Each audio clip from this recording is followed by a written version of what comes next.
or supported Dr. Bawumia. Oh, Nana no support to be crying the vice president.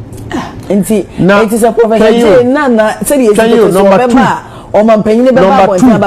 Number 2, Nana supporting the vice president. And I see him say, on interest. And Nana no, we Dr. Bawumia everywhere. Mustafa. Unya eche Dr. Bawumia Puma, a koda Nanado. Efiano. Dr. Bawumia is an extension of Nanado. And nti I say akoko batan. Nkusia dasia no. Eye Bawumia. But now akoko batan okenkan so ne president Akufo-Addo. But now so dear. Uko ba ma Bawumia. Nanado no wato ba ma. But now so dear MPP communicators now so eka. And it says 2024 and as our brain no Dr. Bawumia eye running mate I was cycle as flag bearer. And untino ye di chin say the second phase of Nanado now Sam Mono akwakugu ama me ba so mundi o Sam Mono baby am okoye no wenya now waba as flag bearer as a fresh person with a new face in terms of say yes we obi running me now a flag bearer and no ade a ebum hu ana nti wo pa kire say wo ti han utu kwan kwa brochire 1 year now ba na say why different na ai anya ne kan you legacy a president Akufo-Addo e wo no eno ana Bawumia be gina so de ayedwuma okay this legacy no mo sha ase a ye be hu de say de yete anamboa okay say almost say the economy was in problem. Omukoji pensioners fusika. Collapse banks. One district, one factory, one village, one dam. One constituency, $1 million. Na ya diskana koto bank no moji husika. Sane mo wenyina Bawumia baba be explain. Sesi a wo ye Ghana ni na ne Nanado ayedi ati a wonya Nanado biemu a Bawumia wo ho a ode kwado no bebono so atiase number 2 eniema wo mo aka fa Bawumia ho nti afa no mba be ka kire say oh okay primaries ni yewie nti sa niema no nyina ye mpapa ni anka niema fufuru ana obeji omode wo hwe bra MPP for born in the last 6 months so omuye wo campaign here wo hwe onso ni wo mban ya de o man sha omusa o man ya obi pese odi president nti na we yire de we kunu ne we ada na we ade we oh sabin preduasa we na say TV so na o ke kan we yire ani we ada we afa we akronfo we ni nyansa we ya bu timo yi na adwe na omsade ahyem we wajimi but so when you say these are all you see when people live certain behaviors the public should hold them responsible. Why is it so? And also you dey adu abai unya hwe ma wase agboro kro no nti hu ne so manfo na bi na eprim makoma. No, I have always said Ghana phobia no yensuma ye ho. Said the aban no aye no. Ka say nyina so etra ho ne hwese yes me na me business. Sa aban atibia ye senya ma me so me ntutu me niema mu. Na ye nyina me ntete me niema so. Na enka krono emmoa the ordinary Ghanaian na onni bi. Nso ono so ye Ghana ni. Abanya ya na ase de what dey say to say ya ti heyi a ye ka koku asemi koku kuanin under MPP na omakofa enro free China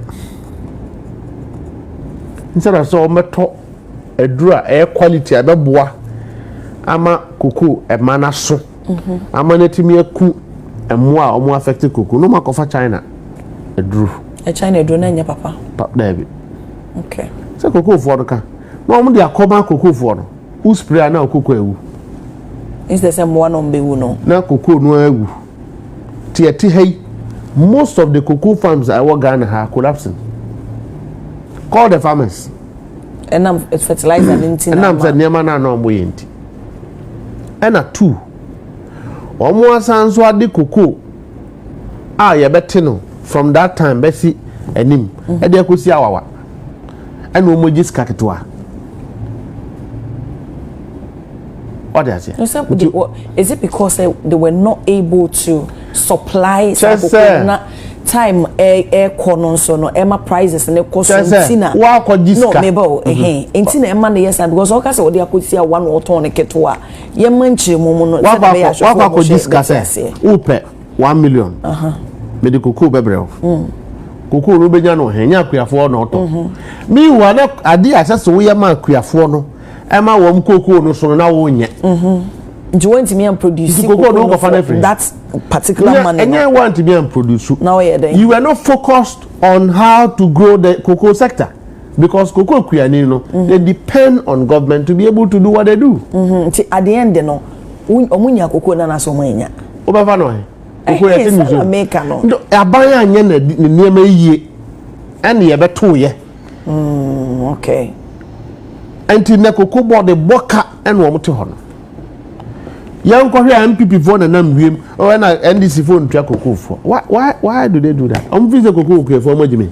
Into a Monday, ye and Tiama cocoa. Share cocoa board, cocoa board, a cocoa border. Dream at Dahono. Dream at the cocoa board. Ye Bobby Trewa will collapse it. Dream bit is a day. Hey, so cocoa board. And I make a sack, yes, a match we are. And near my woman here, no matter. To be sat cocoa board for Senka. And you'll be mammy and now we papa company and come around and say. Not a queer forno, a ball, my bro. So cut from Sefi, free Western region, Western North, Eba through Ashanti to Eastern region. Go and check all the cocoa farms there are not yielding. Because of China fertilizer. Because you are reaching. And near my nest, says, yeah, they are solely with the question fertilizer, and ama. Because some people before some fertilizer name, Oman near my China, Cocoa Bissau. Cocoa Bissau said, near my almost torn with cocoa board.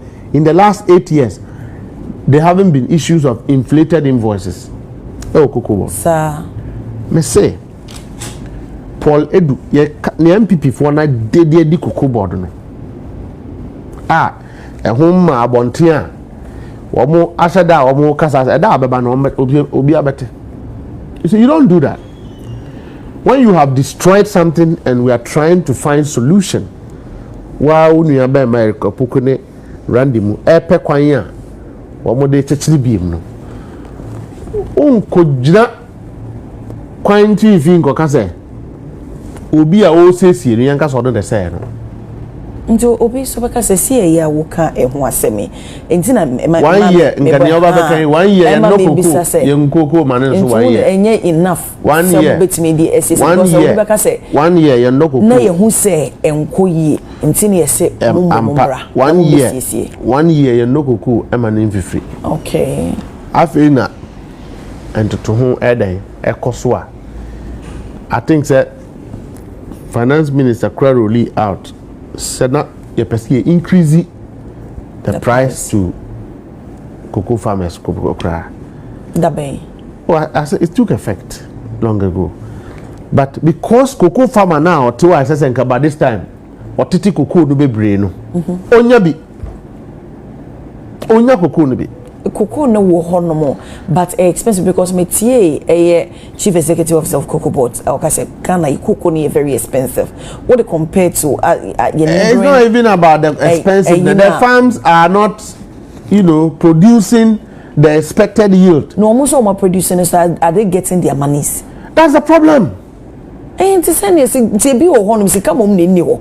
I don't know one kind of say cocoa no ni ho because 10 acres then so take 100 a 10 bags okonya 5 how are you going to boast of say onya cocoa ndine no baka se cocoa ni ho men ka say ni ho kra the expected yield is not there because sani assess ye hwe cocoa no so ansana uno memenim cocoa na ofri ho no cocoa it takes how many years to start yield producing.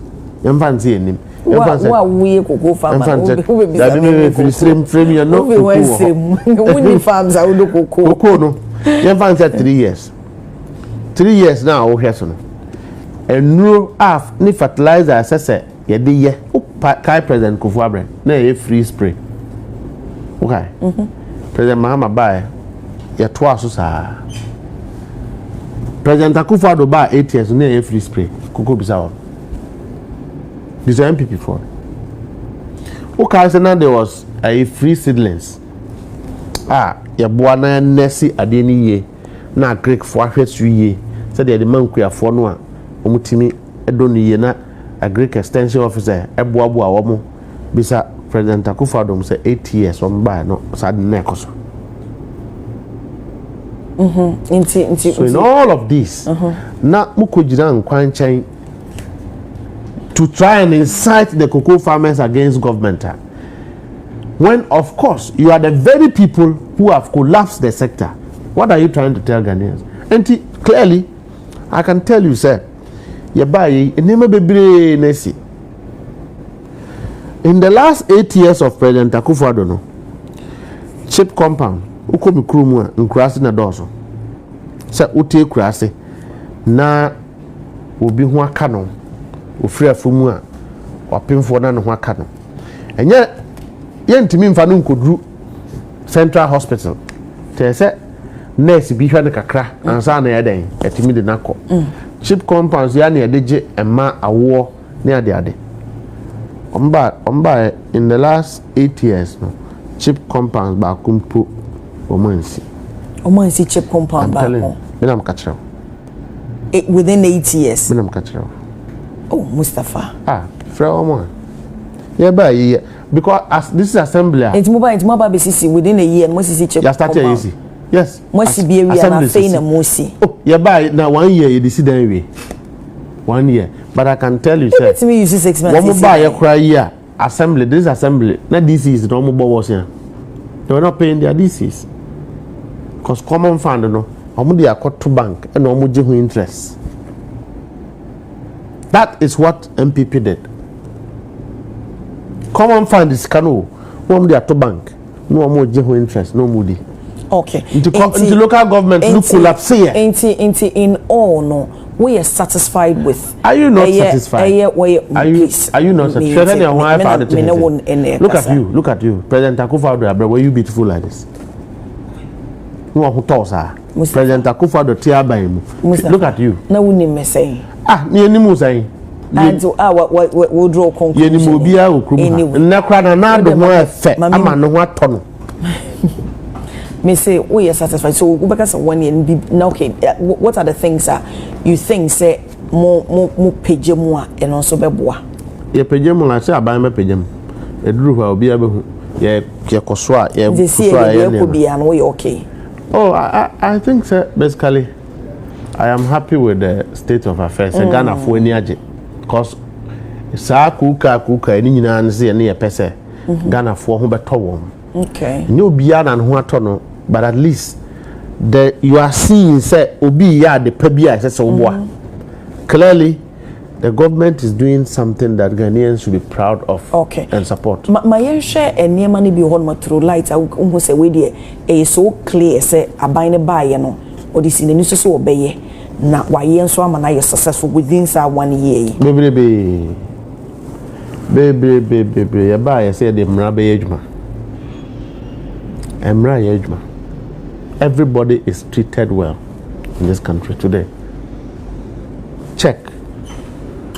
We ebu mra near the mra bi adje obi company near say obi ade and am say nipa wa ban mu nti. That is not here today again.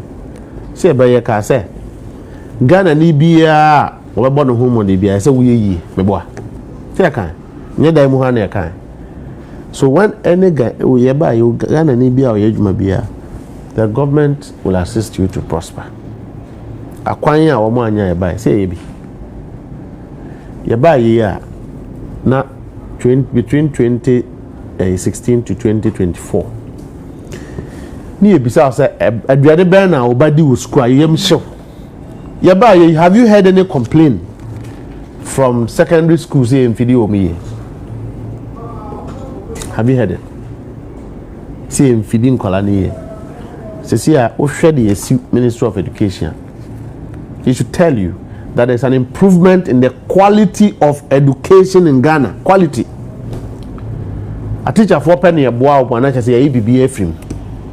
Once teachers are motivated, then we are good. And also, it doesn't take a day to get teachers what they want. Between 2016 to 2024, now a nurse for the Omquaman and the beer, Nippon post no.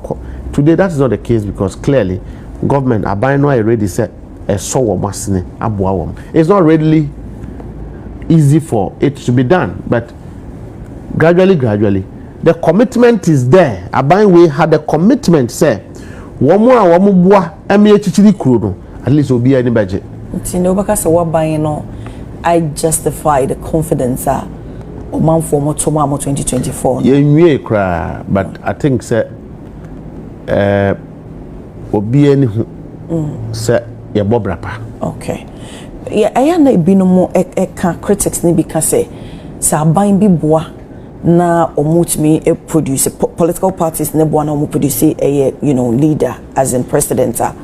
Won say na gap ababeda aban no any party no entemu nei say wo hwam aban ya eniema because mo buy as a political party and I'm the president e buy ntem nhihye bia na e party no nhihye mo nhihye amoye eno apepepe and aban no edi so awoyana. There have not been any government that has the kind of collaboration between the party and government like we have today. Yes. Okay. Because you buy Franco Fiasie. And you'll be a NDC no amen. Okay. And it's not supposed to be so. At the end, and kakra deko. Number one, you buy it and penny fort transe. Eka say, party mana ye juma pa. Now share your party profile now. School am ranting na kono. Constituency secretary no Okutan Masters. Okay. Constituency organizer no Okutan Masters. Na omanpanyin share that say okay. Say it sadia. Ehwe say de be ya. Omo a omo ku school no. Ye ma omo adwuma ma omo ye den. Enye. Enka ne no NDC eba ya 20 party executives ana mienu sabinasa. Go and check the records. Now President Muhammad decided say see a national officer at NDC headquarters. Almost 80% of national officers now are by him. And this is a party ni na one national officer na ye juma no. Na ya man the breast or don't know that sadina no. I don't know here man penyi biem. Says our national officer no be near abwa party for. Why should any party person complain? Usha ministers are party for who CEOs are baby party for who regional executives be now man penny for the first time ebi mu CEOs ebi mu deputy CEOs and they are power baby. Why should that a party officer and yankofa obi mfiri abontin na dia mapa adentina a party person should complain. So if you want to help your party, why should a part or man penye juma na or dia maye no si enye no enye juma e de mu e juma e de juma. You must go out, you must engage. Party juma ya enye Christmas. I'm telling you. And I say obi frame me who the number that say he's been looking for me in the last 7 months to meet up with me. And I'm saying but through whom have you been looking for me? Now you are contacting me just today, or say he's been looking for me through Facebook. So when you are confronted with a thing like this, you will get upset. But and now I'm saying ni pay juma denti. You will be patient and deal with the situations. Okay. Until your party ni ama wejuma, why should we be looking up to the president? Kiye na appointees be kabum say ejuma o mampanyin di ama yen. Yen kamum near near reach out to your party, we won't have a problem. Okay, but do you think that collaborative, said they will see, can I say, let's all collaborate so that we be able to. Sir,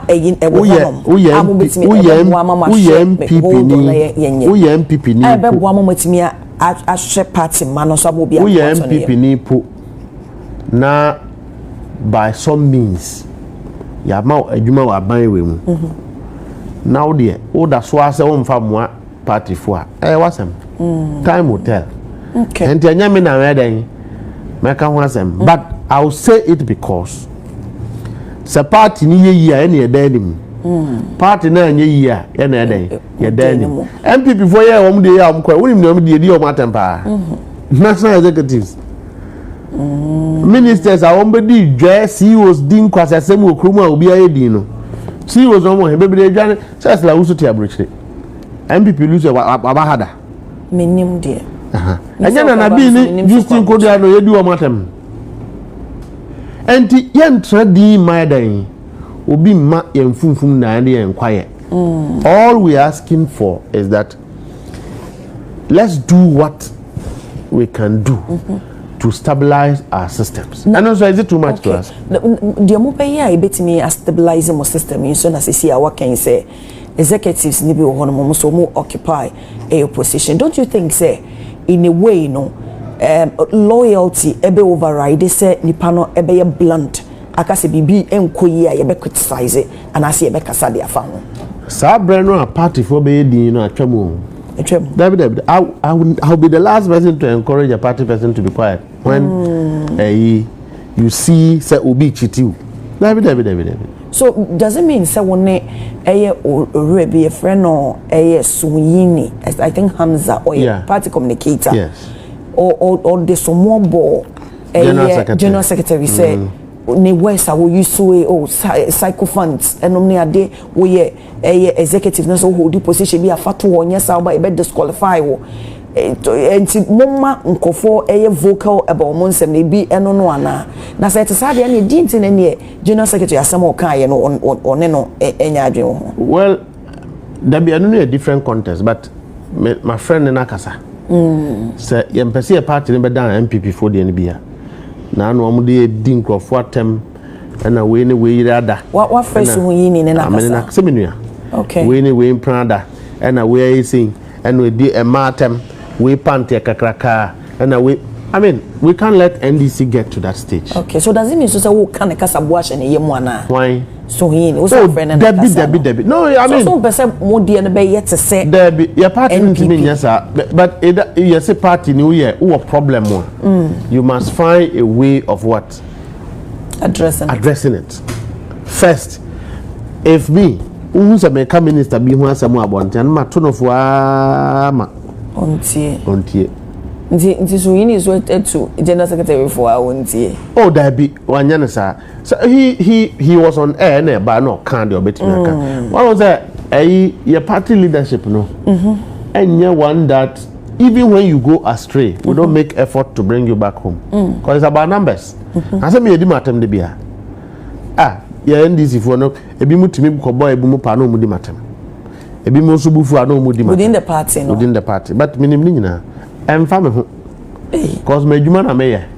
Na say adwuma na de end the day no wo di tie wo bi na so na say wo heti wo bia. Wo say na we are see how ni otanfo a wonye ye. Wan ya wo hia.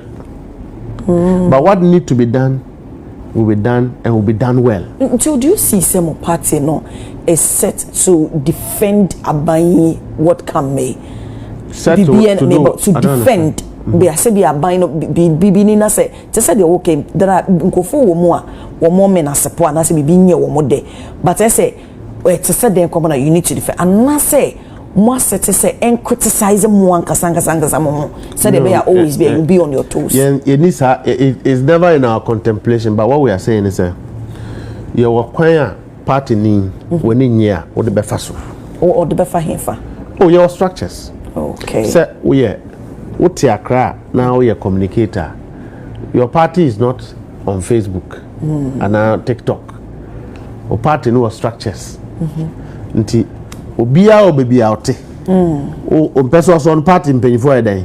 ewo ho and na yen so a da party na nim no we are available okay na uko Facebook na uko party asemo a say no de enye adepa so what you say yen chichiri parties and party ma cannot do that say we are frustrated and no Facebook and no TikTok na wudi minister asema na wudi CEO atema na wudi party it's not a good thing so that doesn't mean say leadership of the party no and our government enye bibia enye party needed no we make mistakes yes you twa kwa nim say adan achia okay say do no sanso a na ye de prepare your the adan ade ato in doing so you must use the right structures, the right channel, the right ways to correct your leadership. Okay. Into how free and a more executives no more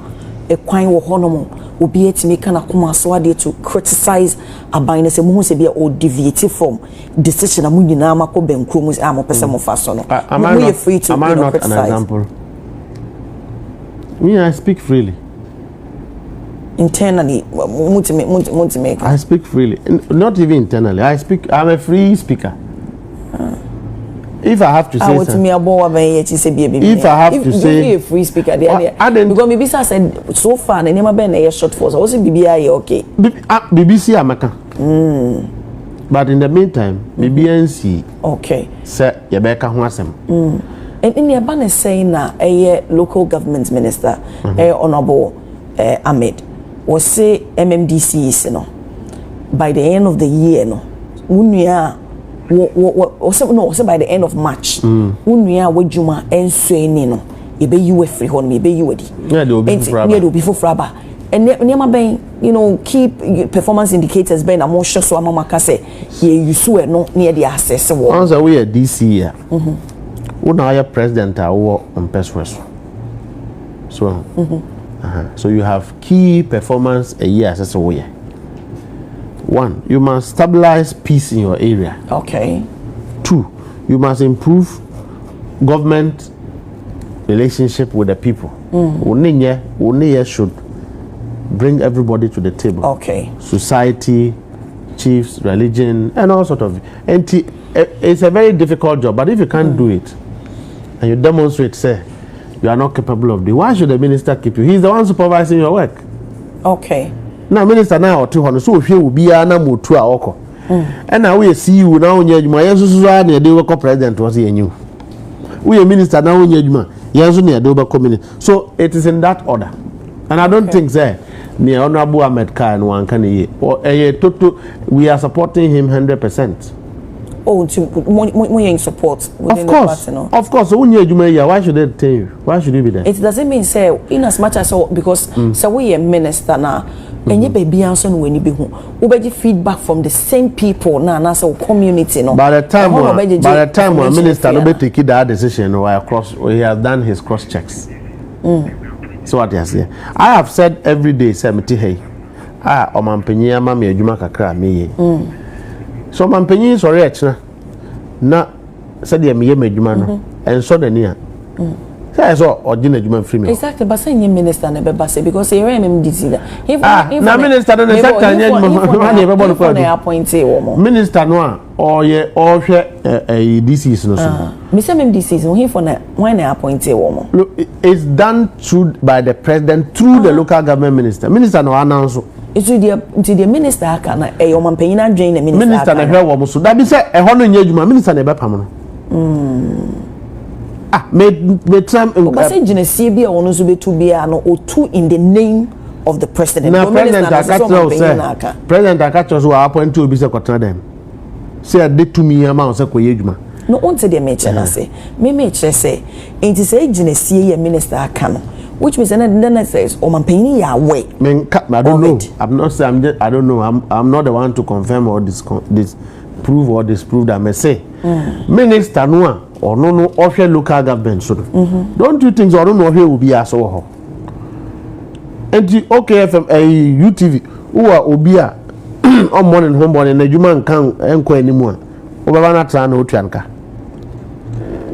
I don't have problem I don't know is to put to put effective people at places. Yeah, and this in your team A or team B or team C. To be our opposition, is not permanent. Wouldn't quite someone by papa. And President Muhammad is not somebody you can take for granted. That be any anymore be you be answer yeah. Monim do be as in obia performance and obia performance is known. President want to achieve his targets for this country. Much as Ghanaians are happy, it's not enough. The president want to achieve what he wants to achieve. And when he achieves that, party nedin kunim. Okay.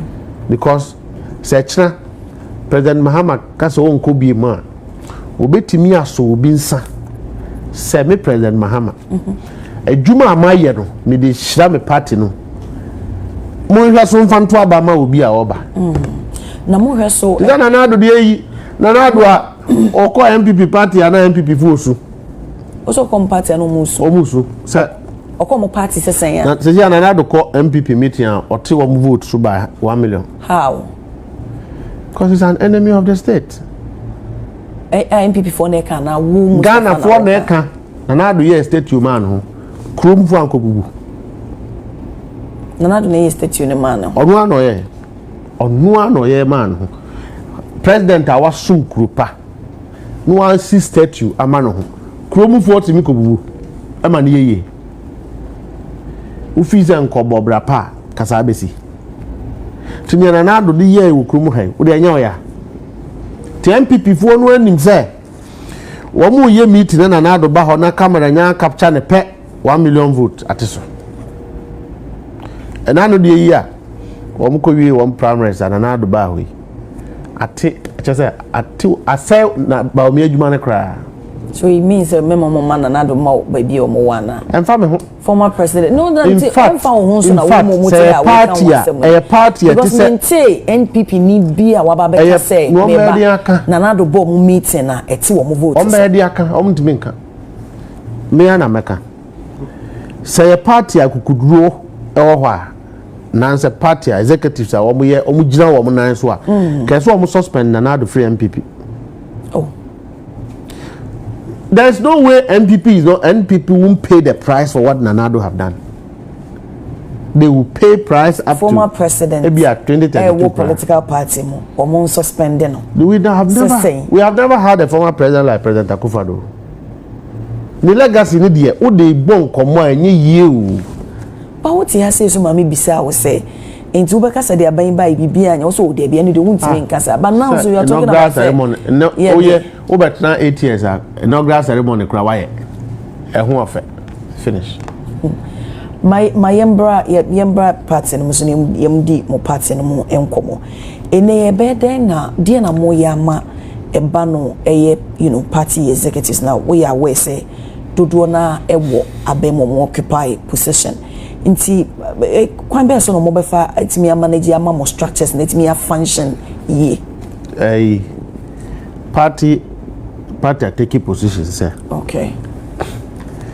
Yeah ba no na obi o ha oye national officer regional officer constituency by the grace of God for the first time me were constituency secretary or CEO. Okay. Me were constituency vice chairman or CEO. Me were regional officer or minister. So and see that me were regional chairman or minister. Me were regional chairman or CEO. Me were national officer or CEO will be a minister. Akufo-Addo, national officer, so a minister for the first time. And he decided say take a decision say normally no say aban no party nya ye adwuma na aban no ba pa no obi attention kop aban no na party structures no go ti by the time we obeka say we election bi na the party structure is so weak that afi na akọpẹ nkrofo achow afi na akoyesin afi na akomobilize one hwe ye no want to be mobilize here e no akora to be my dan we lose election nti was why adwuma na omanpanyin aba wabaso atimi ama otumi e wa aban no mu no particularly say we juma no eye juma ye tuturu e wa aban ni mu a it is appropriate say we de we juma ba ko beto ho no afa ba ko say in the beginning no na mpanyifo decide say aban ne power now the to me ba ko den e de ato ye ko meeting ye discuss it on say there be me and I think I was one of the people who spoke against it say na say anya fault say o mampanyie den amount appointment na yem twan yenwie the term of office of the officer and I'm paying for penny and you call back and the decision call neck beam na sada no majority of the people they are appointees you discuss here bobo ho na back conclusion say it is true and to be what central position be say we are minister we see you now take ultimate responsibility of your unit there and say we di sa position no we person be di party anymore for sa position eto because materials is here me no can say me we am cover alter regime ko yeduma ko ye party eduma so what you say e bia nso na see you no we nya time anya den anko ye party eduma na unni hon so a etosi because we juma no hia so enti womu ni abanum omo so a womu ni party structure say eba na sa no omo so mba fa juma no bi na abra womu aban mu ye womu juma no na womu party no so ye den ye womu juma that is all it is na ebi mu say o ye obi bia President Mahama appointed no and party is almost step just to create evil. MPP for na SRDN. Oh, and then MPP for. What General Secretary we public or we press conference and almost publish the General Secretary said. Obi biya President Mahama power the biya pamu free. No, someone says away executive na say hold this such position after 6 months before. That press conference. That press conference. General Secretary clarify the category of people are affected.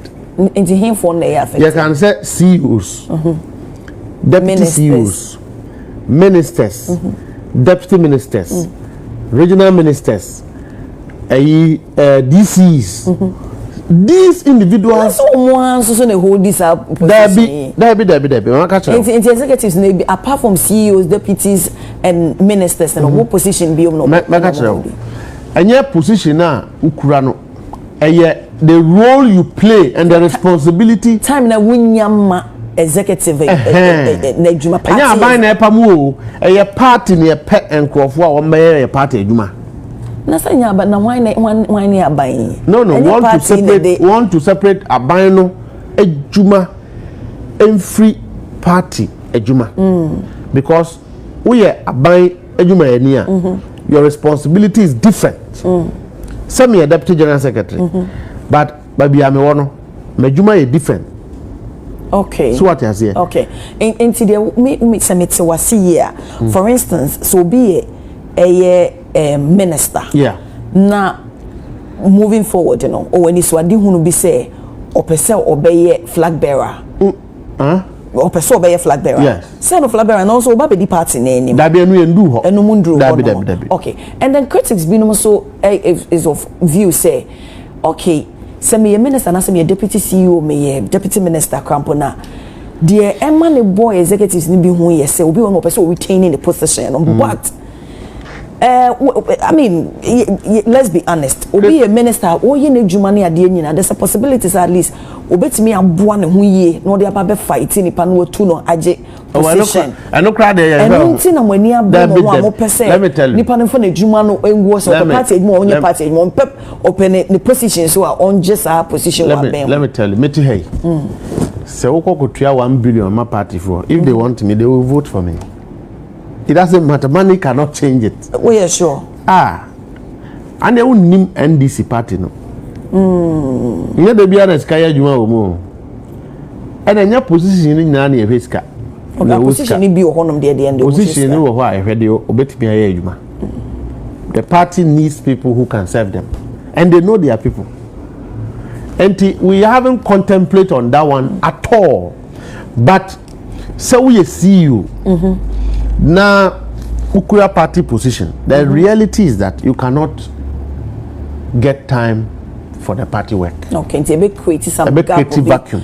And you per se party no betimi aboa aban no na aban ni ngiana na so dia. The party must be strong.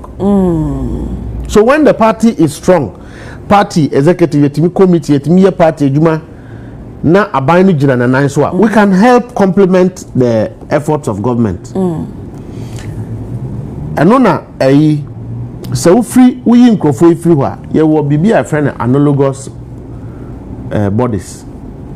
Say entities be a fellow coordinator. It's the same as CEO or managing director. Program coordinators, policy coordinators. We CEO. So who did that? CEO. I don't know. And also be all back to yes. And it's a be a new one more and it will hold it now. Say new or why or you drew what? All the come here say all this which executive school feeding coordinators. We are national school feeding coordinator. You okahubi. We are deputy CEO and a deputy coordinator. Okahubi. Nadmo. You from coordinators. We are Nadmo coordinator. You are the CEO of the place. We are deputy Nadmo coordinator. You are CEO, deputy CEO of the place. Okahubi. But sir, we are regional officer, national officer, constituency officer. Now we are a manager under a CEO. You are not affected because you are a manager. You don't take ultimate responsibility of the place. Ebia, we are regional officer. Near the Oko baby say, 1 year Juma baby say, we are communication director. You are not affected because we are the one who is ultimately responsible. At the place. Na say more position and as a way coordinating director and as a communication director. Ni provision man akwa kasa in a for a specific jumebia. No, it's assumed, sir. It's assumed that it's presumed, sir. The levels of responsibilities are different. Okay. So the key. Yeah, exactly. You have to focus on what the president wants you to achieve. Into the year Kenya no more a succession planner. Ma share be smooth e di amamo e wo sa de mo decision way ya wi a ma wi ya wi ada papi bi so e ka se de mo yi nyina so se in a way mo executives no mo ka de amamo in MPP fo aka se mo de wo be se okwadu o mafam o matimi akwa yi Mustafa o matimi akwa yi wo mo kendini kabo mu aba na mudie ne de omo ni two form parties ebe buta and at the end no ene ye share a party chairman and the we see ko na thank you to mutimi suspect pan say wo pese otu franka e de mama otu franka e bone otu franka na nya de na so omo pese binu de mo kan omo ne ma so. So if you know me very well, me menye will be campaign manager. And I mean, you will be so campaign manager. Now, party chairman or person or flag bearer. Meaning, on country at the moment, I am a national chairman. And all the Juma as national chairman. On country. On country, my executives no. There be on young country. Oh, sir. Maybe I don't know anymore, but or catch there. You need this at it. You know, baby crowd will be to me what 2 minutes over catching and so pursue the flag bearer. Hey, you know, one. Ya ba ye 1 year ne ya ba. So fiti ase buru so an wani ye kokko. Nti se nipa no ye ase wo pe oba ya nka so oba ne oyere ana oya ompra. Ana no ni different. The same. Nti national chairman nyameka na minister bia nso nyameka nkire obi se onya president a obi di but nim say bi mbetimi edi ama na ye. I mean for the caliber of people we have. Okay. The caliber of ministers we have. Betimi edi pepe ma na yi a wo di omo tutu Bawumia kra Obama ntimi me o kra ministers ni bia be ka kire mo ana obi ntimi me ka kire because ba bia ye wo no the way we see can need and say ministers ni bi so show interest na me da bi wo nkola bebre a wo hwe wo bia so ban so wo obi tse Bawumia we NDC a ontimi ni president ma na ye hey Mustafa wo di Bawumia be president so wo di me de nyasa Bawumia Dr. Bawumia president asemo but me medjuma ya me yeti nkrofo bebre me kai President Mahama that time no flag bearer that bit be anti so want me meye ye share Nana Akufo-Addo onu ampoko gina baby kra kan ye se bi mu se no president e ma Ghana fotu an ga ye kan ye nti se obeka so bi ni president ye kan say e ho ne de wo hwe ni me ye kan say Ghana fo Nana Addo a onam what is that Azal mo de ma president a yes abesi from wo e no oba ya na obeka say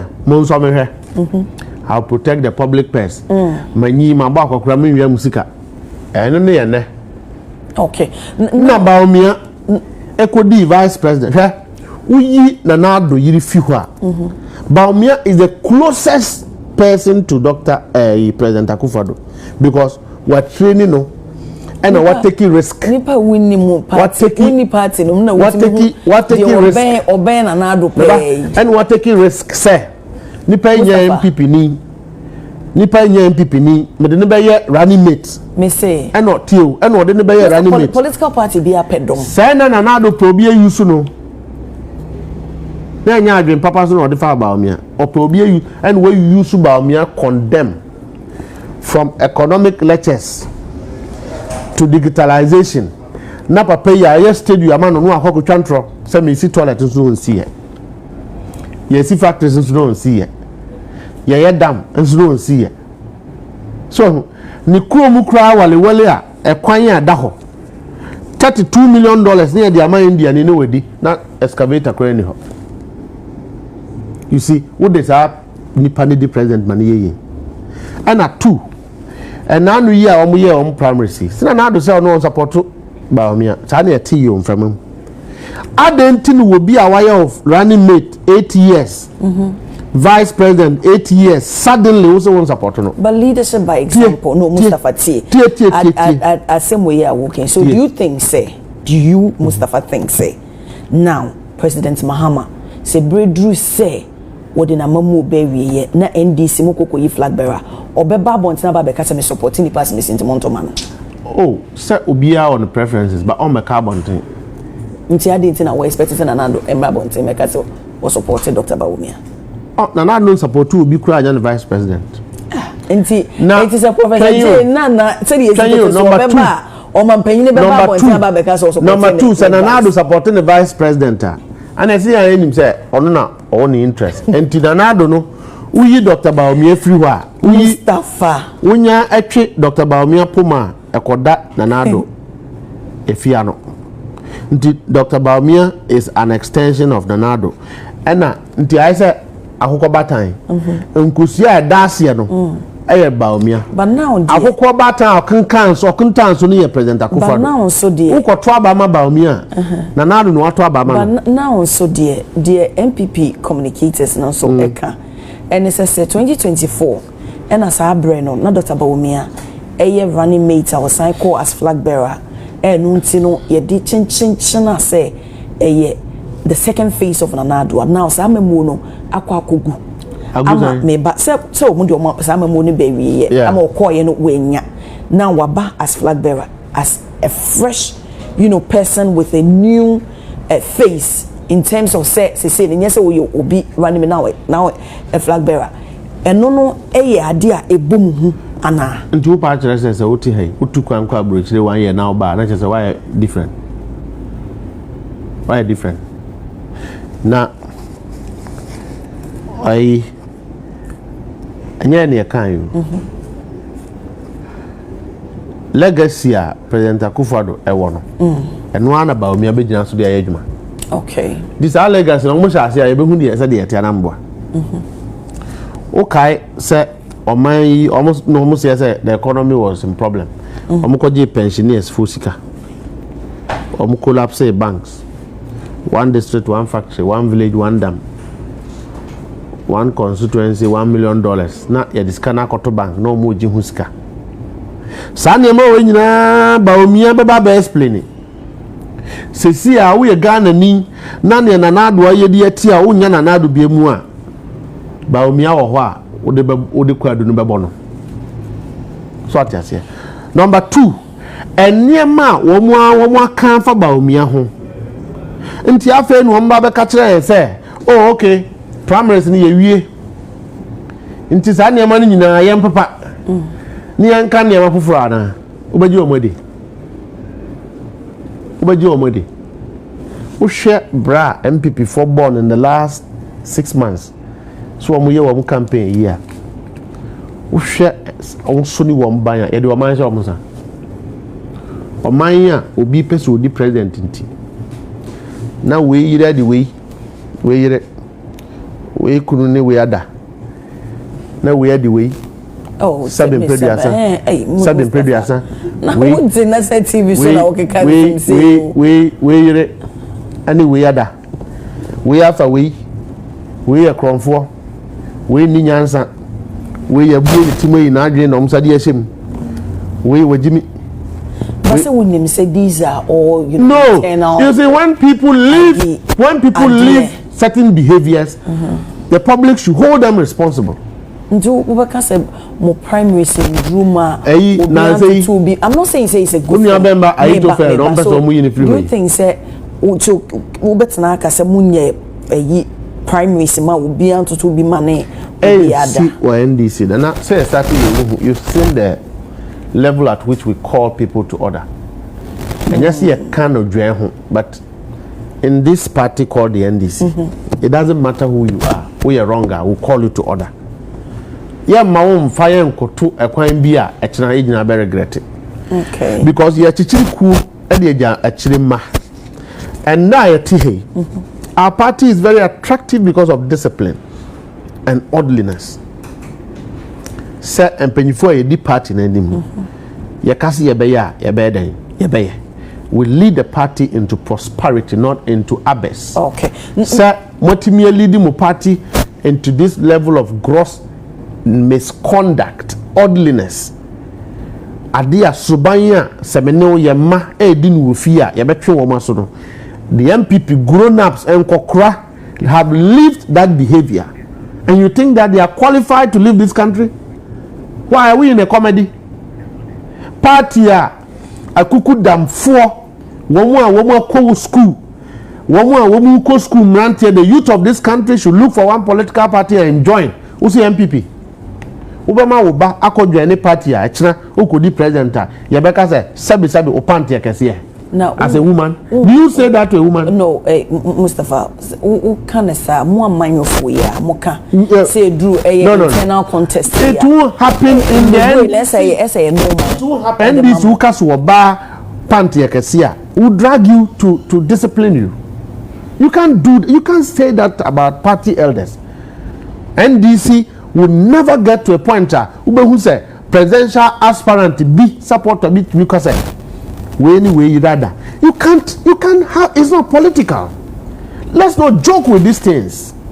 These are persons who are not cultured, these are persons who are not trained properly, and when they come into government, these are the very people who have managed your country for 8 years. That is why the country went to where it is, because they don't see wrongs from right.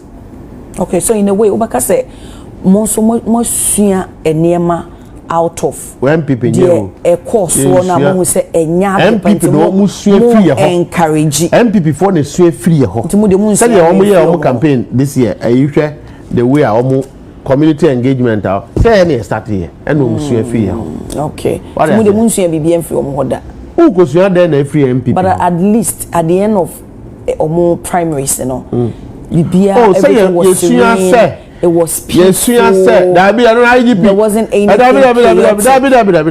don't know. And no back credit anymore. Police for the car say, yeah, my entire kromu among Kochisikan woman here, Mudia Bedis, until my judgment. Police Becca, but we only see what some brat here for. There be, I say, at least. I don't know, me, I'm run, Yakas, I'm running on media, I'm running on media. But no woman say,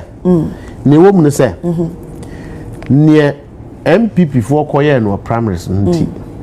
And ye to your home for say we are NDC, we are party name mapa, and says a edi attempt edi anim kind.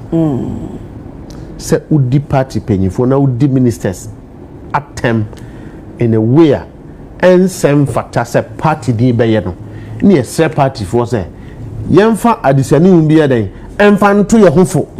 And I'm saying na ye ti hey onyansani bia wo kromu bia adwane NDC ensuku nkwala mranti a wo musua de pe baabi adom eba NDC womu ye kuku damu a womu pe eku a empanyifo wom ne anyansafo wom a yeto emabunufo yeboa nipa eye NDC upe baabi a yanko kase wonye muslim nti untimi nye president untimi ndi party na kan unye christian nti untimi ndi party ni kan unfree srem nti untimi ndi president unfree asante nti untimi ndi president a eye NDC metia me basare ni basare for me he Ghana hasen me deputy CEO of the party obia tibi ye wo NDC man ye there's no conversation say aha na ofi or primary say o ko ye akanfo mrante na wo mu nyina weta aso se Bawumia esrebuniti he is not qualified to be president na kanfo mrante ebe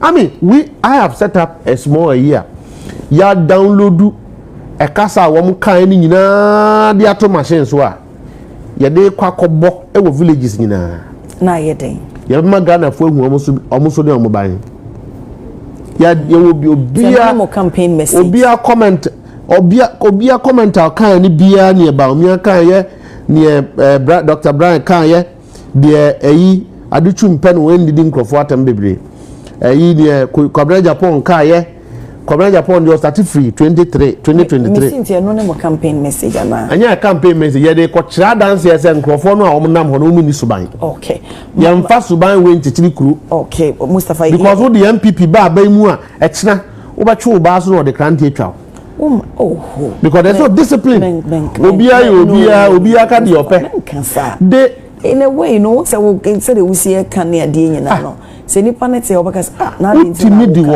di wo ba ade jam de twudwa so tabio wan na tete ne sa but you was we intuit ade na me ka de o ma ka de atia o ma nkan da bi o ma nkan o ma nkan ade what na say condemn say enya o ma nkan da bi o ma nkan me say what can say nya de ya set it up Bawumia to me set you be up said the soft water mu dia soft water you pay the price for it why you saying Dr. Bawumia na set me so dia ya chance ya me e course nya wante na wo dia soft water na wo di we atem na wo di opanyi we atem ni nyina na it benefits him politically but the price will come me say ye be ka ho asem nyina so nobody should sit anywhere and say obi a now running mate 8 years vice president 8 years 2023 oko primaries unya 56 na ya sanso akọ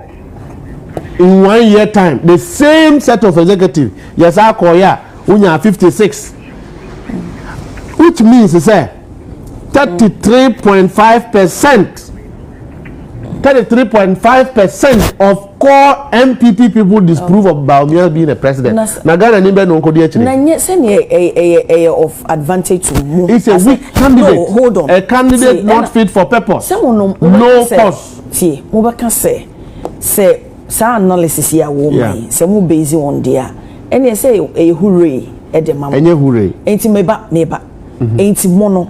Why ena mususu se modene e ba mana ba be face e sama mu ba me we feel say we weak because ye no ye mranti ye adwumanti at least they have hard working people leading the NDC and I can tell you say we don't benefit from the fall of another but we succeed on the strength of our own structures. Okay. Enti enye MPP so o matter from ene be yi amayen but ye toto ye niema yi se de be ya Ghana fo be hwe yesu ene ye ban na adwuma ya di enti no mewa arehemu we mu enti MPP de Ghana fo be punish wo pa. Do you believe and accept so say enye hwe no Dr. Bawumia we popular where they or you popular say nyo obi a popular de odimpa okay e bia wo bonnet ma odimpa over yet impa. Bawumia is very gentle. Bawumia is very humble. Bawumia is very respectful. Okay? On the outside. That's how I see him. But does he have credibility? Is there a legacy for him to stand on? Is he a trustworthy candidate? Because President Akufo-Addo is still using him. He has allowed himself to be used. President Akufo-Addo mo use no to condemn no. Can he be revived? He is never a man of his own. That is why he never objected to being used. And he was used. So that is my problem. And you can't eat your cake and have it. Intimacy, mono, side and wine and eba. Me ameti hey, madi kan catch you say. Me nye obi a campaign manager. Me a deputy general secretary of the party. My aim is to help the general secretary to hold the system firm so that no candidate is able to bully the system. Okay, together with the party chairman. The NDC will offer a platform of fairness to every person if we have to go to a contest. Together with the party chairman. When the party chairman decides, if the party chairman decides, say, or president, he will be treated just as any other person who wants to be a president. Yes. 6 months before. If that is what, if we make a regulation like that, then he will step down. Now, because also my president, after a branch. Okay. After ye constituency, near region. Now ye December, near a national election. We are any am obi obedi MP, obi obedi president. But ni say, one osobanya or the babedi president, they will be assessed by the party before you are even allowed to come and file. So maybe you minister one year now the one party no end in the year. Okay. And so no will be determined by Mumu executives no. Eduswa. Ya be hati ne afi ne ne. And I say no be determined by the council of elders. E ba betra ne mpanyifo atra no ma consult ne ayen hihye ya. E be make sure say the party is able to determine what happens into the future. They may be saying they won't continue. Executives no determination. Say be a minister no party name party manner in dini year ubana and no Monday mona mo be. Now they didn't know person minister or the party for and then be the president. Okay. Odi yama appointment. Definition of yama appointment dini year ne den. Yama appointment now so win party for. Onya adwuma o de onfama party for. Odi you are on your own. Na edru so a Musafana ukasa nyina ye party for na ngasa Ghana for menya executive for Ghana, me executive for party for. So you always fight for your members of your Ghana for ye NDC for na ye. Okay. And yes Ghana ye party na ye no.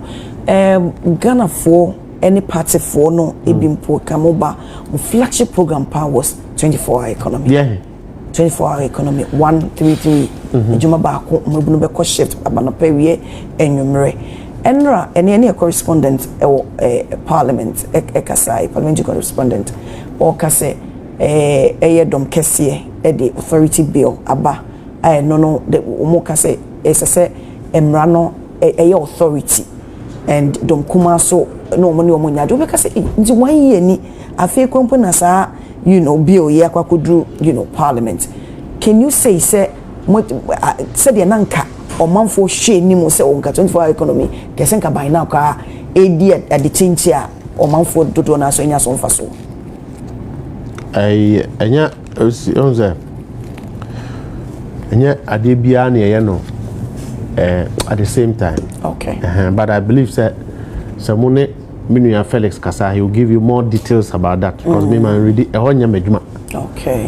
And I haven't read more about the secretariat and how it's being put in place. We know that people are in charge there, so I'm sure that when you speak to Minuya Felix, he will be able to give you more accurate details about policy work.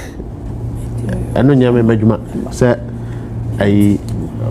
media party na me ehwajuma and to do the groundwork and I'm here with Nti Mone Felix in Kasani, I believe that he will give you more information which is better and accurate than what I may give you. Okay. Now yen share caring me. Obeka say e bano mo communication side na e bano partner gap eda ho no man. Gap be any Oh yeah, sure. Because Akufo omo meka say omo front line say omo kasama party no donate say they working omo occupy position. How did you even hear from them? So omo communicate my party no. Emma kwan bi ameda. Sami Jemfi na enni ho na deputy ba konso enni ho. My first number Santali ni etene nkampa. Akugan. Oh, sir, Basentali ni wona one tenen kind of while no. Enye se na waje na adwuma. How to kwan kakra. No make communication yes. Yeah, how to kwan kakra. Say adwuma ye nye de bia na obetra ye. Ba waba. Me say waka ora Sami Jemfi. Waba. No so to kwan. No ye na adwuma. Sami Jemfi adwuma na ye na hia ye nyina. A chain communication no. Oh, kra. Okay. Ena sabi. Sami Jemfi adwuma na obeye ma party no. Eso ani. Okay. In terms of and yet the miracles more yeni as a radio assay. Sami Jemfi the tact, strategy, courage, at the communication, improve your system. No, look, your constituencies across the country. One of the most effective wing of executives you can talk about communicators. No, they are very effective. Most of them master's degree, very educated. Very elaborate and deep. They are able to debate on issues. All these people have been trained. And so his absence, if he was there, I believe that would have been better placed. And trust me, if he was very active in communication, it would have helped more. But only okay. But I won't say, sir, the deputy, Akoga, and never be away no or the son of so many and I was and ya have a metra can name Sami Jemfi but at the right time I think the people will speak for it and you will know. Okay. So he's one of the most supportive appointees in this government as far as the party is concerned. Very supportive in many ways, diverse ways. He's one of the people one non-naturally I'm fine to the party no, after being appointed. Wouldn't say Anokro, media, Mecca. Okay. Now, we share said the MPP or Makwakoyi or more flag bearer na in the way no a boom who say as and 10 times or more ama or it's a ban internal conflict no they will be able to resolve it faster than more na. Chairman, I can't. I see Jimmy Sukum Papano. Would you mean? What do you mean? Na Sabi. Conflict by a woman suni woman by any conflict. Sir, Adebia, some more people be and two fees and the MPP for the conflict. MPP for but you understand what the MPP for the Ghana free. The MPP for the Ghana. We are going according to plan. It's on the December no. And no yet dear then not naturally no every 4 years be a political party be a friend election cycle. Yeah. Okay. So you must go and now so political party organization as here. You cannot use a generic electoral college. And into this year what electoral college are they selected in Benifo. So you must go back and renew the eligibility of that college. To be able to use it to take decisions in the party, i.e. elections, i.e. reforms and policy directions of the party. And can do so MPP for reorganization, just as NDC would do reorganization. Conventionally, we start from branch.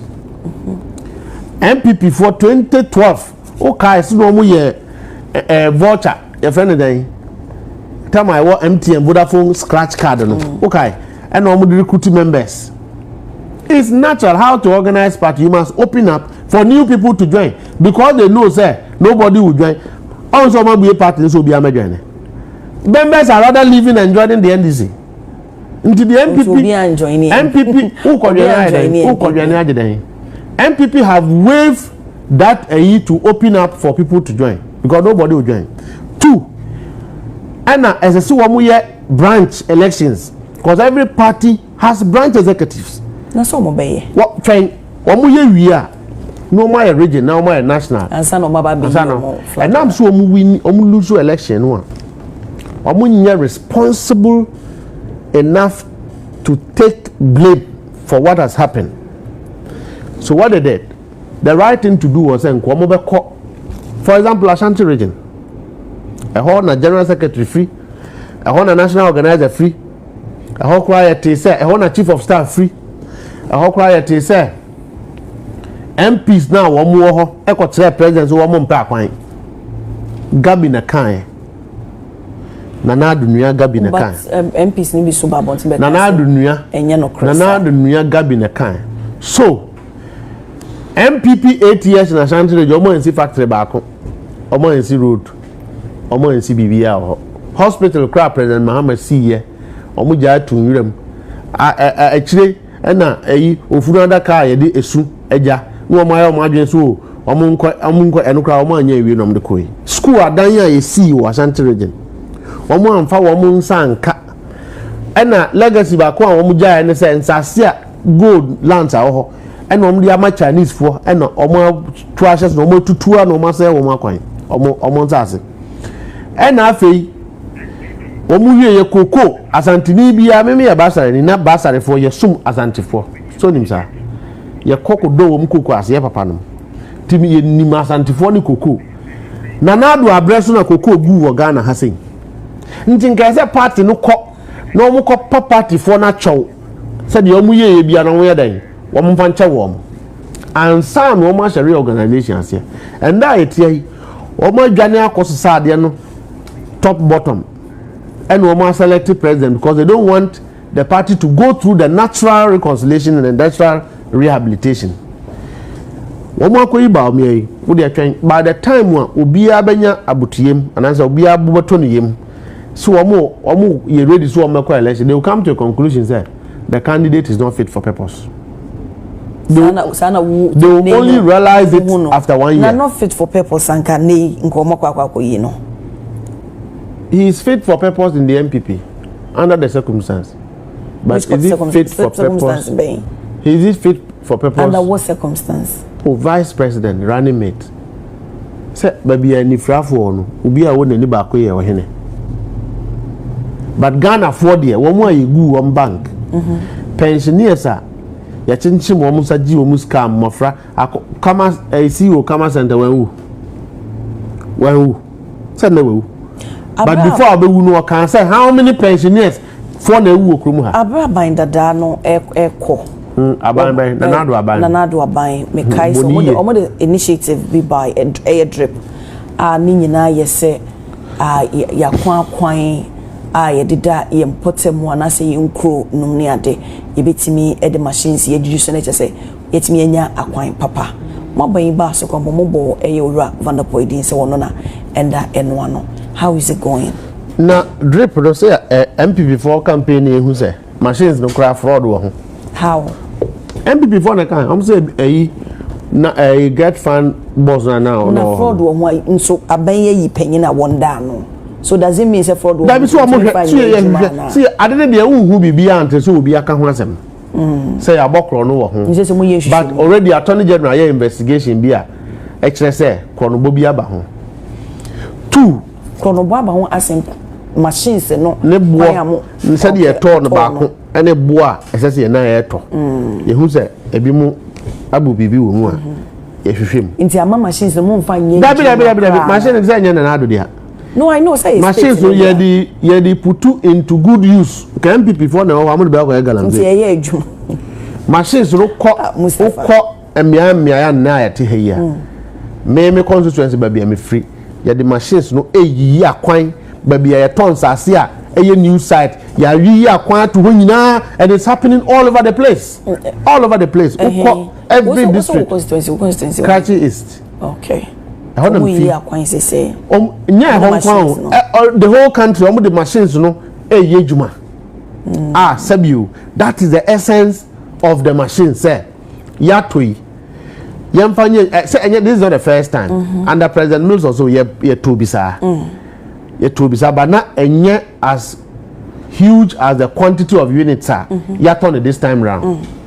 And I know bisika nam the Ghana full scan ye to common fund is consolidated. We making good use of it. We are making good use of it. Say, wakoto asase, open nua crowd ya kwa asase no so a can't mean and this is no the year kwan said the baby say government award contractor a very high.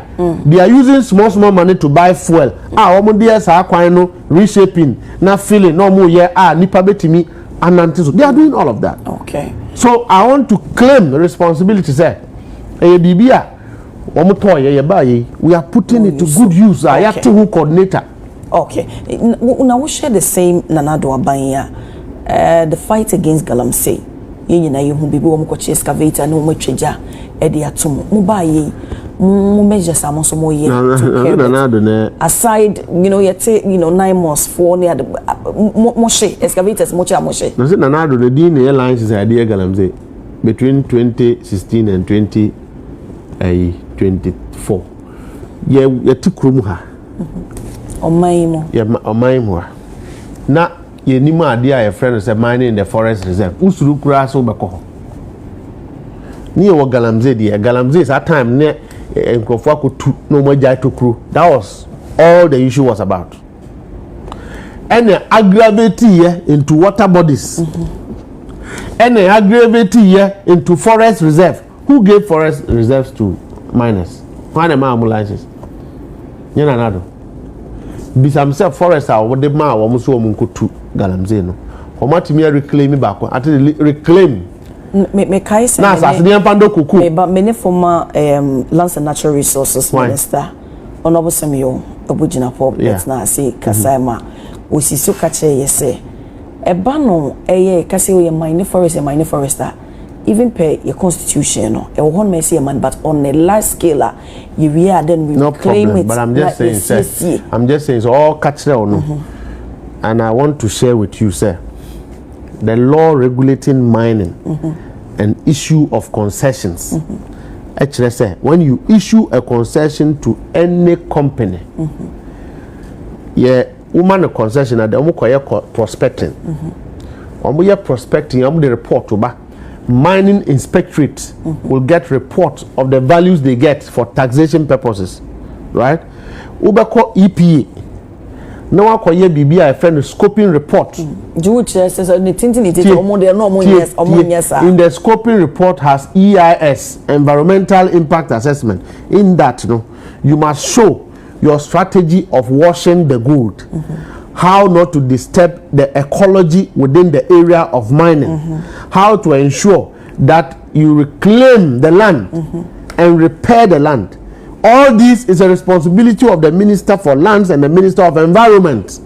So, have they reclaimed any single land? And then Nanuyana, Honorable Kufibu Akwa Ashanti region, or reclaiming some tract of land, sir. Has MPP come to show to you? 8 years in government, we have reclaimed 2 acres of land being forest reserve land. 2 acres. Have they done that? Okay. How many forests? How many licenses have they issued? No, over 2,000. Mochi excavator, Moshe. No, excavator. No, baby, how much chiching na ya paki omo. Abanya be chiche. Be ama this baby a soldier for be adwuma, this is be adwuma.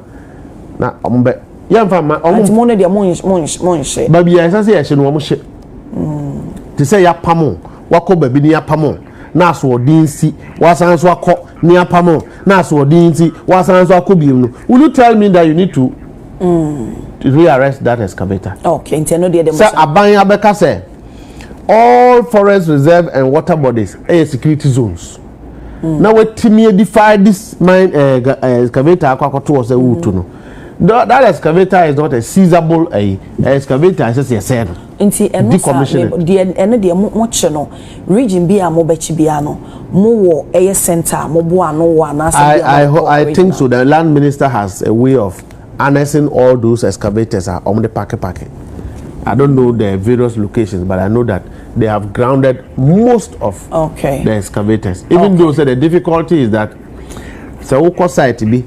No one koche excavators be 10 logistical issues afi na akwa peska akwa hand trailer no kwa load sa excavator no ediaba it's very expensive but I know say that is what has happened. Okay, make kai pass on mampanyini e kan the fight against galamsey okase o mode in the abe for kwan so AI ni nyina be ka ho but no I say who says 9 months for nko a me kai your correspondent back o di 9 months e chikombo also e make suggestions say nke be ya nka every district and region bia na say nyinyo mo offices ho said be ya mreno wo mo ebe petrol because say omo ko ha omo free ho a na omasa kwa kusi wo mu echi AI no mu yusu ana AI no I think that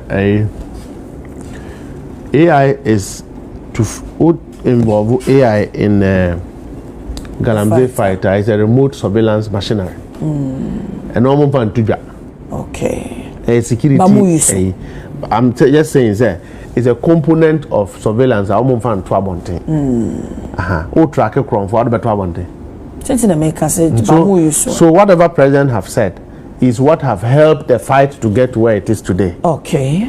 But the most important thing is that if MPP had done 10% of what we are doing today in terms of the fight against illegal mining, I'm sure that today would have been ahead of where we are. But because they themselves were the conduits, the line-says source for illegal mining, the complexity is how to repair what they have destroyed and control what is happening under us. Okay. It doesn't mean that the some is not happening under our regime. But we are dealing with what they have done and destroyed plus what is happening at our time. So it's two things at the same time. Until now, no, because say 1 year, there has been an improvement. Very much. Even the fact that government has waged a more aggressive fight against it.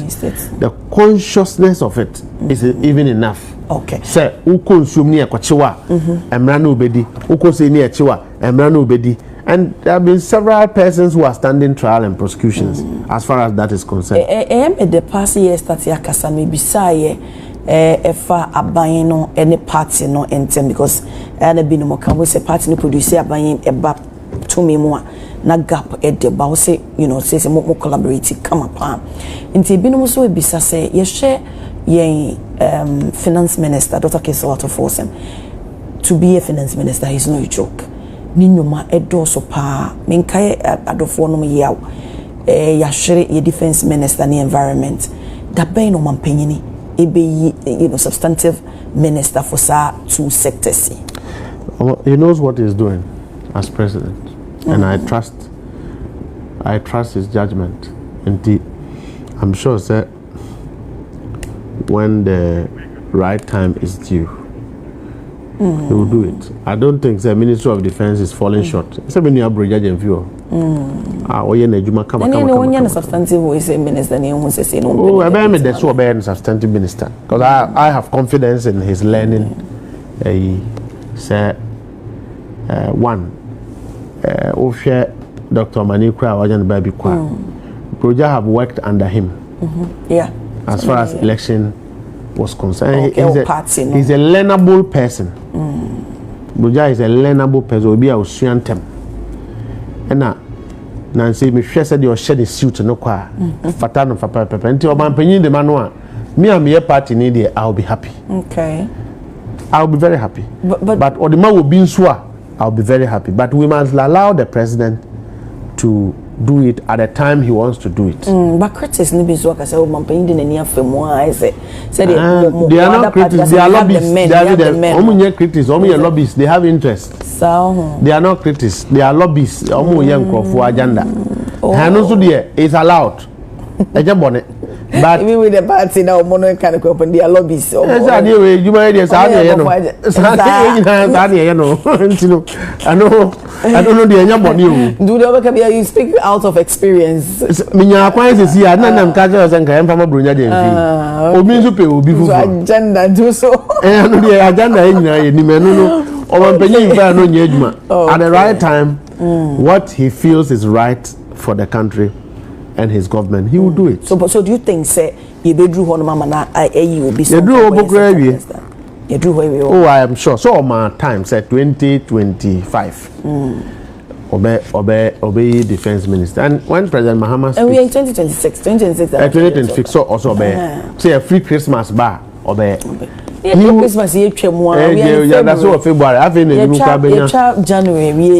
Companies and companies can have on material workers for December and January. The uncle baby. Okay. When you can obey there. Obey. Me did many a deed a manual semwechino. Minim says abain biaba na Ghana 42 me manas oba was a president and that time Kendi Nino I'll be a president no oto obeko baby ano kwakoda wo mo ase. But na say the general secretary chairman Esedun Ketia eso wo thank you to be sim dey be ye hwe chairman dey ya na ni je se obey flag bearer no ntina wo mo hu ne say a campaigner underground no wo ye to be, a flag bearer, and yet thank you, Keke. You being a deputy general secretary, what they are no ye saying, Beba? Yeah, that may decide as a president. I'll go out and I'll begin to do what to make me president. Okay. Once you soon himself be president, I'll do what to make you president. Okay. The chairman is doing what? We are minister now, pursue be the president now. Open and tell and if a minister don't talk, and I campaign. And we'll be himself here. The chairman, I don't have a problem with what the national chairman is doing. And you don't see anything wrong? I don't see anything wrong. Okay. Because for me, we must engage the party people. Okay. And we must consistently do that. That's a president. If national chairman didn't have presidential ambition, will anybody complain? But if he didn't have a presidential ambition, or go ahead of some tactics, the same. We are very discerning now, and we must be seen doing that. I tour the country every day. Okay, Mustafa. Me fear as a CIA, me call party. I didn't know being Kase. Okay. Mustafa, I didn't know. Wo omampanyia so ya anansa wo deputy general secretary na wo top party ni sa na wo besen yakobiom as so be premier position e dey adenti na nipa na nkasa no me chese na wo besen yakobiewa me knew because one ade a yese mo obi nye no enya afa ni ye party mpanyifo na kwakoye de abumra okay nti se ekoba ne se emre ni duru ho no ene ya chairman e to o say thank you na se emre ni duru se mo bie kwan obi opese oba be flabera na se chairman kwa will you be disappointed? I will not add chairman or kwa on your fit. No, say they will see can say or engage by binum so one say a campaign or there be there na maybe say me I didn't na yanka say me am too kwan de bia partner adwuma. But some can say o thank you to o say on can say o thank you to na ka me name the difference so say na me ye ne me ko baby ti me ko ba ye be ka say me pese me ye deputy general secretary and I said Paul Adumochre nano I got trying show so yeah program twice Nana B koye once first one wamuso Mustafa Pese or contest general secretary nti enunti na general secretary take decision say appointees na step down or pursue yi me free Jubilee House the following day or try to try so play me against my boss Anyi no san koye program ni biem ko ka say me say party need take decision President Mahama doesn't need to agree with the party just or san so dey or play me against the president na just say MPP pen wo musuro my presence nye NDC for MPP for show presence na wo musuro ade na wo yesa ade a man ka so maka ade nti na MPP for the zenga me na me resign an ka be mo de no but say more dey abetuja say wo pe read they don't read Paul wouldn't say papers that when you are ready out here and ka Paul you be a work school read here no obo say Mustafa ayi the guideline na ya Mustafa Mesro this is a very big platform obi a wo hwe obi a etio nipa dodo mo tie wo no I think say asema wo ken a personal attack no Mustafa Mesro just as okay my main policy there or read no my main policy it's enya there my main say I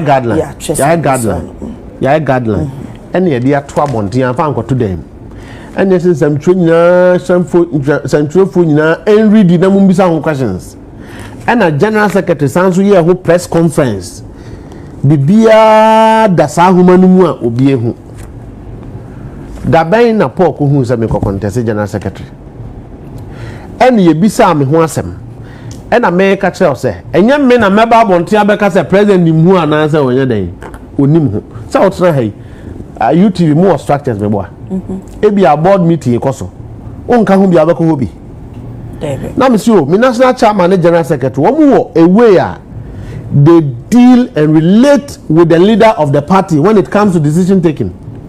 It is not my duty. My duty is to come and explain the decision for the understanding of the public and party people. My duty is not to come and say that the president knows or doesn't know about it. Paul Aduma chakwa program wo ho na na bi akwa kasa ho na ye party no any the president ko. Nyam the president at Jubilee House. Me a president ba obi a onim bi anim. Some year president ba nti adent no obi ebebo ntimu akwakwaya sa ade na dey tiamen just to pitch me agenda ya o wehu yangu no hufin yan discredit no meteha. I'm not somebody who is moved by positions. Me America tia MPP bia moved by positions. I don't move by positions, and I'm not here because of the position I hold. Me America tia Niamne MPP for ado ho a yete fusuru enya me position na be determine o kayenya kwan kwa no mo giant a little bit kabadisa what will be happening with the MPP enya no bi ni so they should stop these things that they are doing.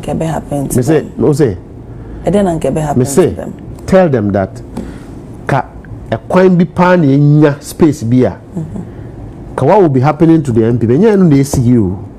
Oh no, me say what I wish for them is not happening in full scale.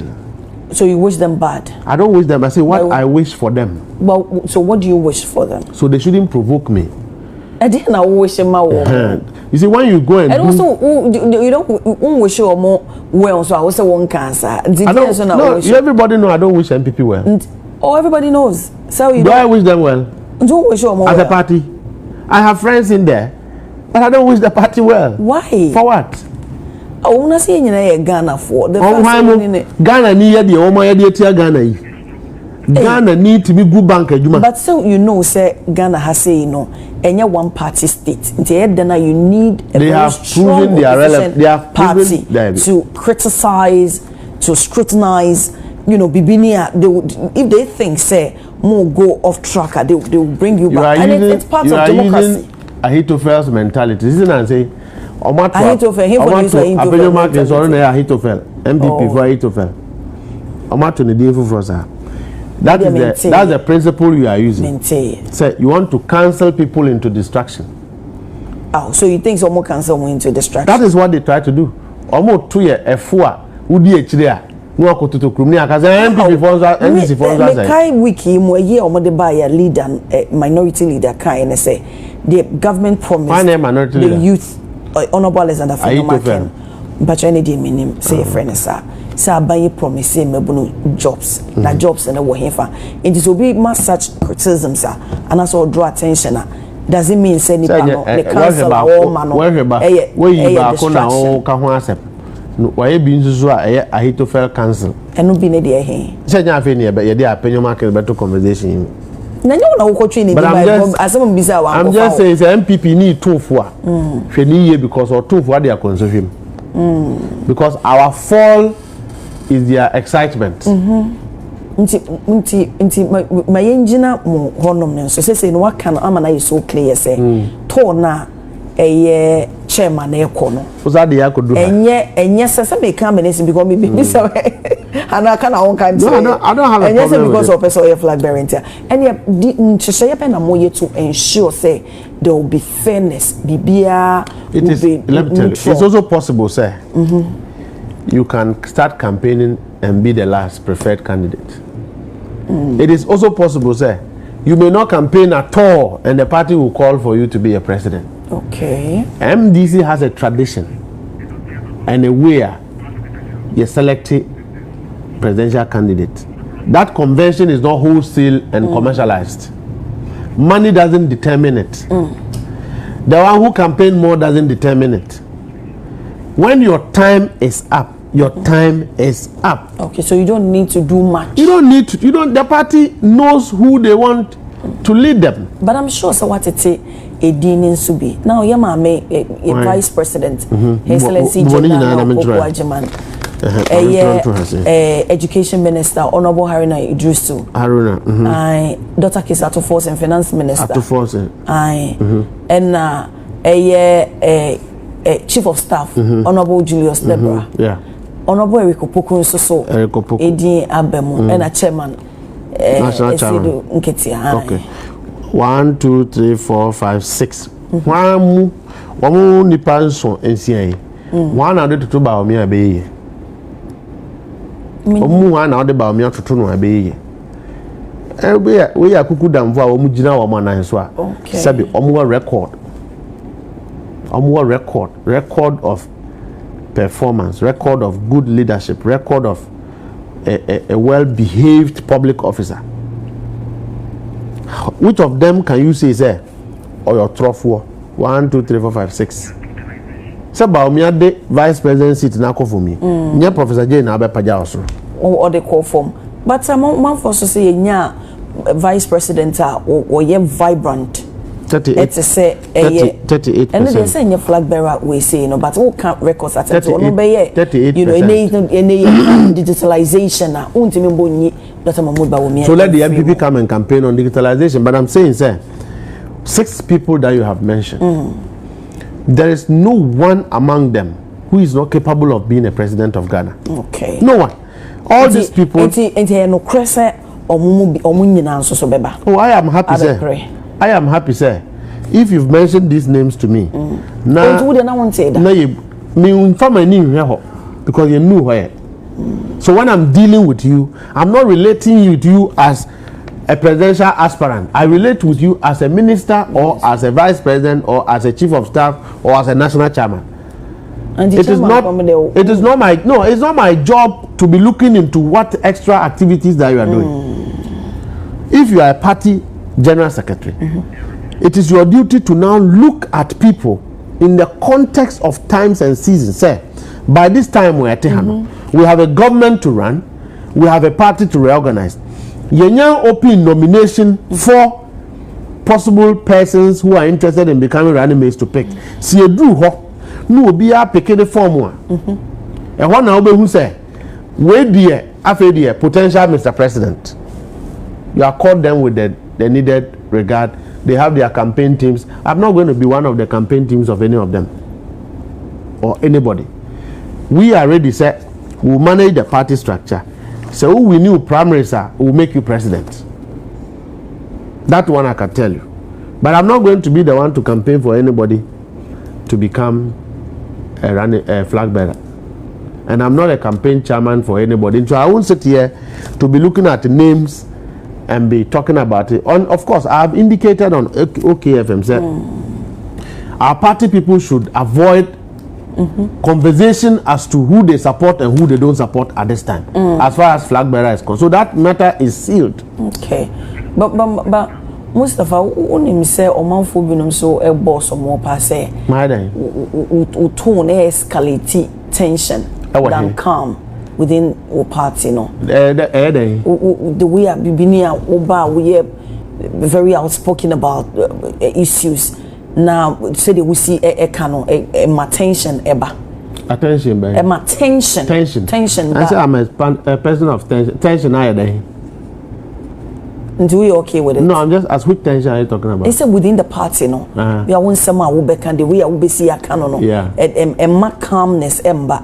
Why do you why the tension ba? And so just your party. You see, the problem in this country is that people who are honest, they suffer their honesty. Okay. But I'm not here to suffer it. Where I need to state what it is, I lead with sincerity. I don't lead with these skirmishes. Where I'm leading, I'll make you believe and trust in my leadership. Say, I'm leading you well. Say, no crabby the baby. So no crowd can't in a binuma drain your must say ese wo ye kakai no me dey kakai asane so se obi open tokwa. That is somebody's opinion. Uber come the amen pancha. I've never run away from anybody who have attacked me. You go after the person. It is not my duty to forgive anybody. It is the duty of God to have mercy on people. So you know, one has said me wa busia. Now person say me, why should I leave you? So that is my nature. That is me. But I don't go to put my nose into somebody's business. So in seven go be here. You know that. You know that about me. I don't roam. I don't have friends. That is how I am programmed. Odi ejuma mamia. Party no. They are limited. Me odi ejuma party for na mame. Ejuma se menye. I will serve them diligently. Okay. Until the time that I'm not there, I am gone away. But as far as I'm here, so and I won't take away people's opinion. Let people have their opinion, but I have my way of doing things, and I don't apologize for it. Party for them, but for now, they are very happy with me. Moving forward, do you think we'll get to a time or a point publicly and as openly,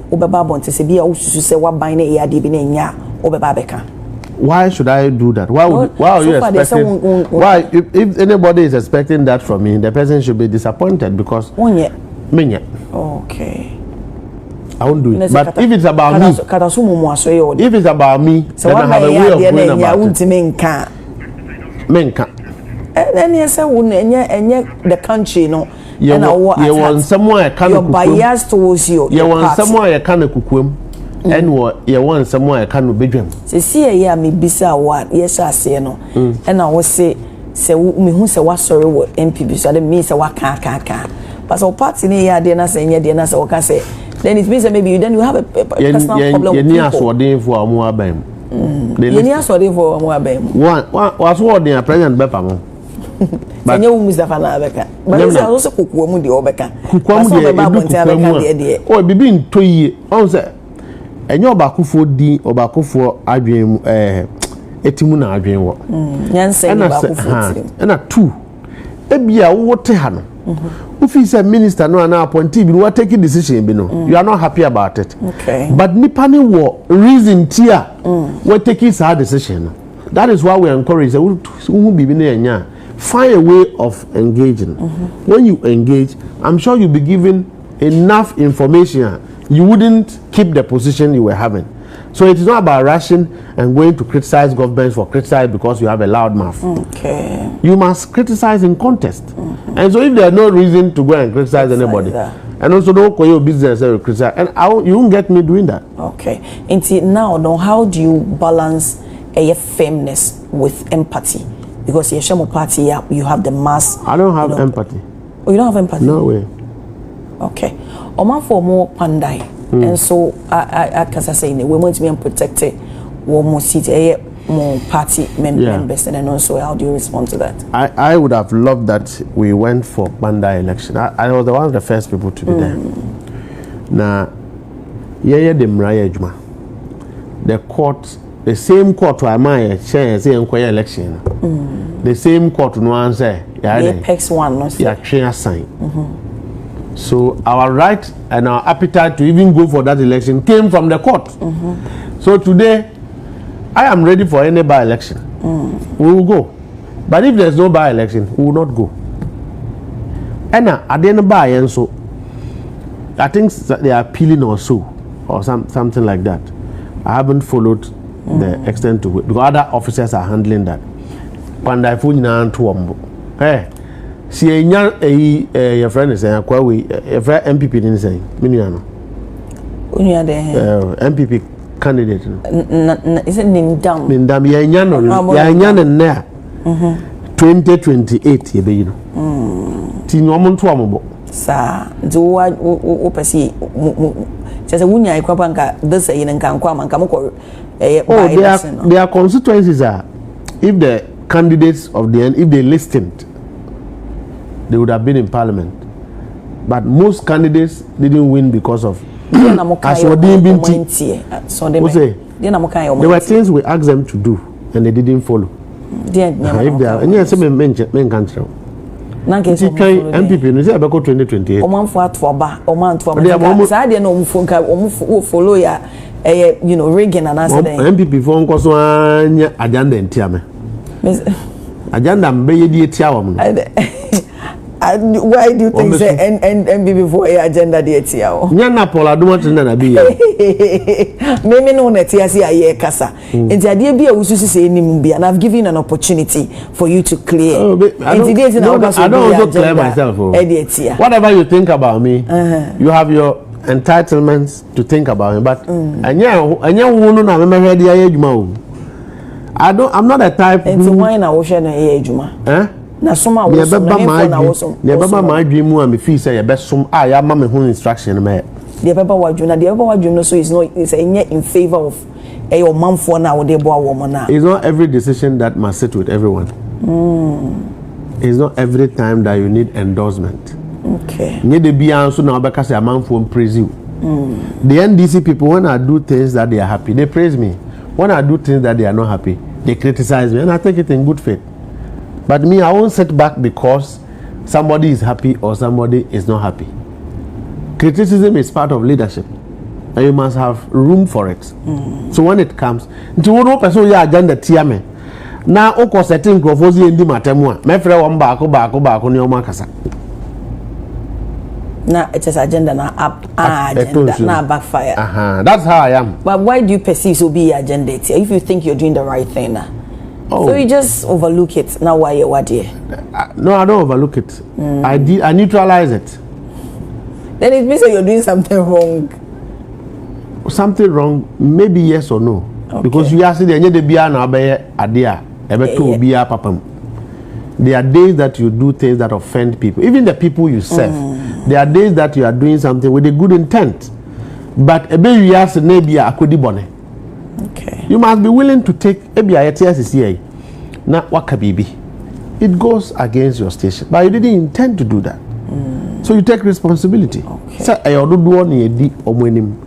You be na fi se nka ote ho a nka you free ona na nipa betsan ho a enye. Okay. You be anso na be dan e be pa ho asem. Obi ho a wa sha atade pa e ne ya. Obi ho a se de ho fempo e ne ya. Enti we have all of these people that you have to manage. And so once you are leading, you avail yourself for a number of things. Okay. So you admit to say sometimes you make certain statements I don't regret what I do. I have reasons why I make those statements. Maybe you who is criticizing, you don't know why I've made, but I have achieved some objective for the organization. I see. I said I do operations, right? So when I'm talking, and a two menum we and I'm arguing kakame. Until you can be when need that one. Who's a Macabibia? I have a reason I say it. I have a certain objective I want to achieve. But that you know, I won't come and discuss with you, sir. Make or say the achieve say and answer me because I won't do that. So you come and insult me. Must I go and insult you because you have said that? No. But let me achieve that objective in the interest of the party. To the obey in the interest of the until I'm not a national officer for me party first. Okay, so I think somebody near my in December. There's something more prior to that National Congress. Obi occupy position be 6 months to that and I saw the Nejumano at so honor. I know the cry is done and dusted. Wow. Wow. And who taught cry? A minister or a one who is what they told. It doesn't matter. Oh, okay. That's how we can say as operations and also do the better one. Omukasa memko amako. Him for cancer omukwa. So Jubilee House workers at memko. Me saba mpatia. Until they are me just all they are no better one of no for party in the day and at any day I'll be party first. No sir, so much a shame run that. Until 6 months in you say Jubilee House Rebecca, you have to take a decision. That me they didn't come. What they didn't come. Me principal officer. Why you who are no back is our decision. No. Because my dear anyone who say decision now you taking a boy party. Somebody must be hurt for the collective. Okay. If it did affected me, I would have to make a choice whether I want to stay at but people are not in support of that decision now. You don't have to be in support of it. Hey. No. This will be a minister. You have to, which people are not in support of it? And which people are not? The party is happy. Are you sure? Yes. Me and some junior. Few people are against it because they don't have a full understanding of the issue. A dino I got tremu. Baby, you could take his decision. When two fees, regional executives now on buy, MPs now on buy, national officers. Yeah, got no. Ain't dear na wusu say more year now because see American say more monty ase no ain't mono what's the essence for instance painful also CEOs eka ho yes ain't CEO no is turn to choose between the party position or government position yeah the ultimate mama de ama wo no mo communicate it wo no mo nyina na accept say wo mo be ye ne the decision was unanimous. And there's some more executives in the moment you didn't consult. One more executives. And your party executives no. And say young Kwabonten got decision 2 hours will be and to answer the about a council about take a decision. Into more holding positions in your munina eka humbi na can humbi na take his decision no. Then somebody no existed. It is not the fault of an executive say yeah humani amount appointment. Okay. And this is the convention of how we take decisions. I could take a decision. Now your party now on here. You have your right to disagree, but we will have our say in the interest of the party. Nti decision I'm taking no. Oh dear, 2028 January 7th. When we are swearing in president, you will come and discuss. Not said they okay executives ni CEOs ni they are the same people feeding the party. Yeah, ni omu ni ntokwa. The same people so feeding the party. So there's no friction. Without the CEOs and without the appointees, we will suffer as party executives. So there's no friction. We are just streamlining and aligning the systems. There's no conflict at all. Are you sure? Nto obi bia on TSAB. I say nti actually chiremu nei. Obi atias here. So there won't be argument again. Which they say na ebisa say dey na mo take decision I will say ene dey won ken. We will be any part of the take a decision. No, it's a political decision, not an administrative decision or government decision. Okay. It's a political and political intentions are not made public until they have manifested.